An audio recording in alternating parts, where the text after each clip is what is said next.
अस्सलामु अलैकुम बच्चों, स्वागत है एक नई और दिल को छू लेने वाली कहानी में।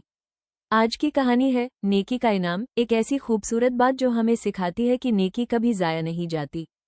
तो चलिए सुनते हैं ये प्यारी सी कहानी जो दिल में रोशनी भर देगी। एक छोटे से गांव में एक नेक दिल बच्चा रहता था। उसका नाम हारिस था। वो सबकी मदद करता, बड़ों का आदर करता और हमेशा मुस्कुराकर बात करता। एक दिन स्कूल जाते हुए हारिस ने देखा कि एक बूढ़ा आदमी लकड़ियों का गट्ठर उठाने की कोशिश कर रहा है।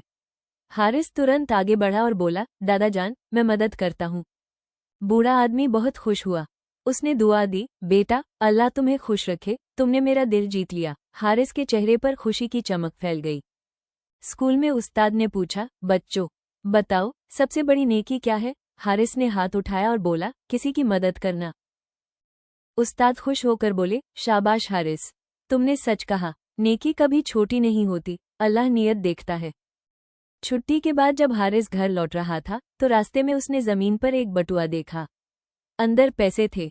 हारिस ने तुरंत बटुआ उठाया और सोचा, ये किसी का होगा, मुझे लौटाना चाहिए। वो पास की मस्जिद गया और इमाम साहब को दे दिया। इमाम साहब ने ऐलान किया और जल्द ही बटुए का मालिक आ गया। वो बहुत खुश हुआ और बोला, बेटा तुमने मेरी अमानत लौटाकर ईमान बचाया है। सबने हारिस की तारीफ की। उसके दिल में सुकून था, जैसे कोई नूर छा गया हो। उसे महसूस हुआ कि सच्चाई और नेकी हमेशा खुशियां लौटाकर लाती है। बच्चों, याद रखो, नेकी कभी छोटी नहीं होती। अल्लाह हर नीयत को जानता है और हर अच्छे काम का सबसे अच्छा इनाम देता है।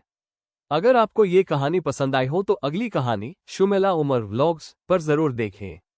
और भी खूबसूरत इस्लामिक और नैतिक कहानियां सुनने के लिए हमारे चैनल को सब्सक्राइब करें और घंटी का बटन दबाना न भूलें ताकि कोई भी नई कहानी आपसे न छूटे।